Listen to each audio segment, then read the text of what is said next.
Hi, I'm Sarah. Hey, I'm Sarah, and we're here with Wayne Douchkoff from WayneAdventures to take you on a virtual tour of Gamble Creek and the Manatee River.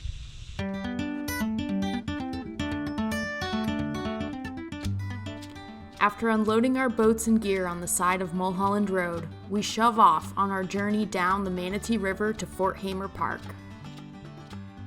Along the way, we'll float through dynamic riparian habitats that make up the Manatee River estuary. An estuary is a coastal body of water where freshwater and saltwater mix, creating brackish water. This important transitional zone between freshwater from the upper Manatee River and Gamble Creek and saltwater from Tampa Bay and the Gulf of Mexico is habitat and nursery for nearly 85% of recreationally and commercially important fishery species. As we paddle upstream on Gamble Creek, we're very much in a freshwater habitat. It is tidally influenced, so there are high and low tides that correspond with the ocean and the sea, but this water is all fresh. It's mainly rain-fed, and we can see that a lot of the plants that grow along here are very characteristic of a freshwater, blackwater Florida river.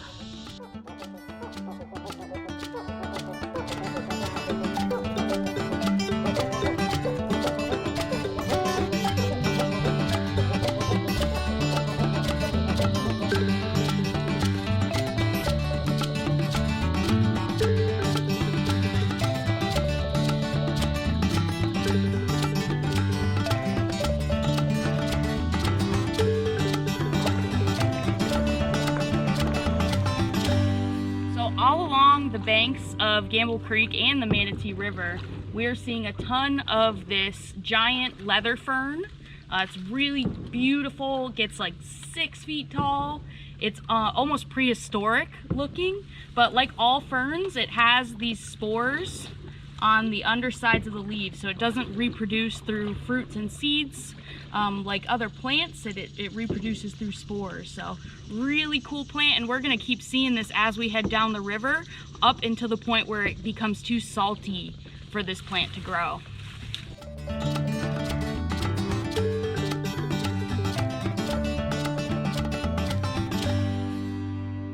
This is actually one of my favorite spots on Gamble Creek. It's where we have oak trees that are overhanging the creek. In the case of this one behind me, it's starting to fall down into the river as the banks get undercut. But this one right in front of me is an oak tree, live oak tree, but you could call it an ecosystem for all the things that are growing on it. These are all epiphytes, which is a biological term which means living on but not hurting the oak tree. So we've got Spanish moss, we've got giant air plants, we've got something called wild pine, which is smaller plants that have a little bit of a reddish tinge to it. And if you look on top of the branches, you see this green plant, and that's called a resurrection fern. And we're lucky to see it today because we've had rain recently. And this resurrection fern has a great adaptation. When there's no rain, it draws all the energy from the leaves and holds it down in the base part of the plant. And when it rains, within hours, all of these leaves become regenerated. Hence why it's called a resurrection plant.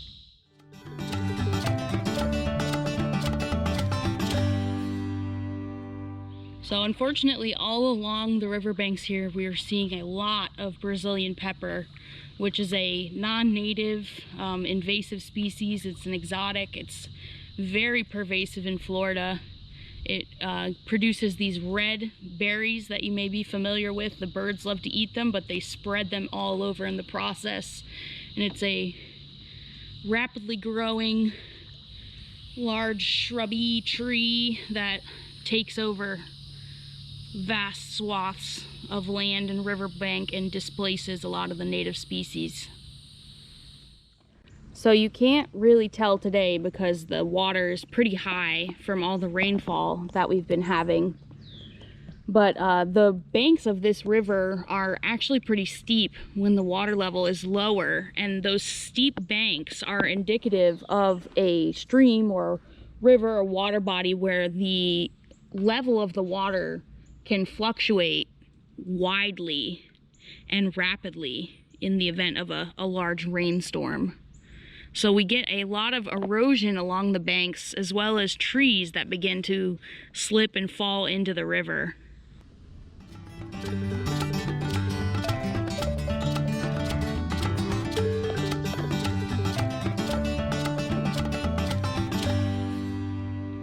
Gamble Creek, like many of the creeks in southern Florida, are blackwater creeks or blackwater rivers, meaning they're not fed by springs like many of the famous springs and rivers north of us. Being a blackwater river, it refers to the color of the water that is brownish from tannins. And the tannins are coming from decomposition of organic matter along the banks and further up creek. As pine trees and other hardwoods decompose, they'll leave their tannic acids in the water, giving it its brown color.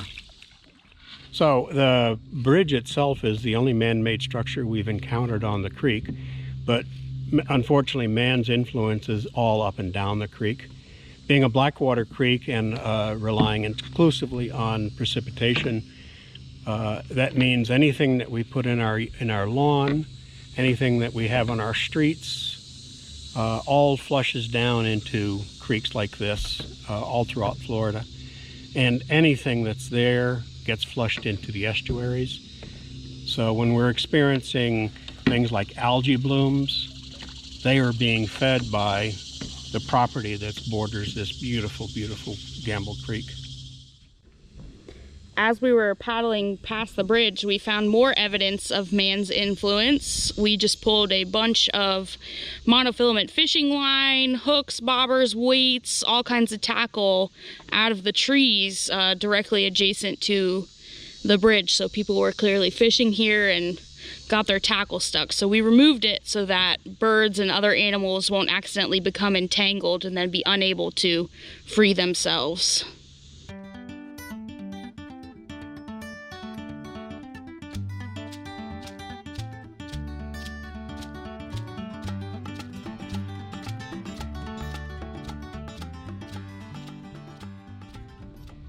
We can see as we're heading down Gamble Creek, the river is widening. We're seeing a lot more sable palm trees, some really giant cedars. We're starting to see the very first little bits of the black needle rush too.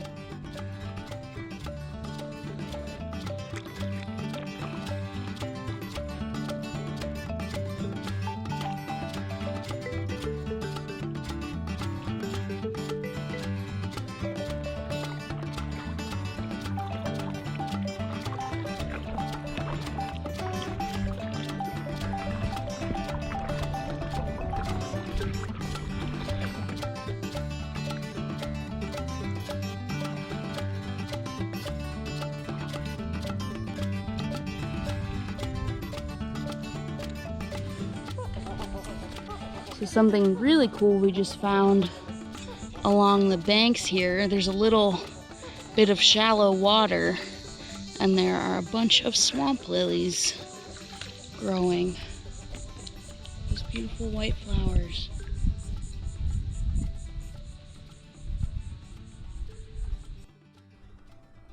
As we continue down Gamble Creek to the point where it meets the Manatee River, the banks grow farther apart and we begin to see a shift in the plant species along the shore.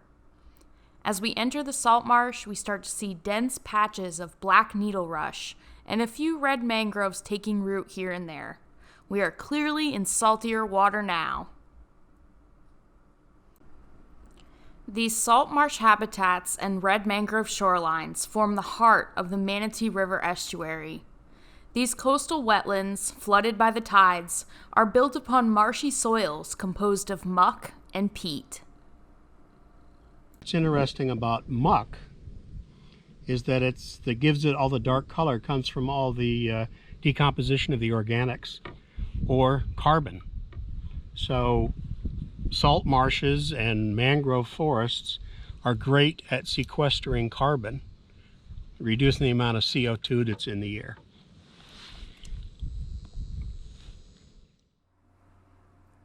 These coastal wetland habitats are the backbone of our estuaries, which provide not only food and shelter for so many important species, but also protect our shorelines from erosion, trap sediments, and filter nutrients from the land before they can reach Tampa Bay and the Gulf of Mexico.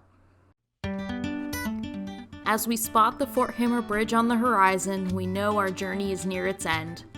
Our destination is Fort Hammer Park. Open from sunrise to sunset, this riverfront park boasts a free boat ramp, dock, shady picnic tables and pavilions, restrooms, an ice machine, and is home to the Manatee County Rowing Training Facility. This park is a popular spot for locals to relax under the oak trees and take in the breeze along the banks of the Manatee River.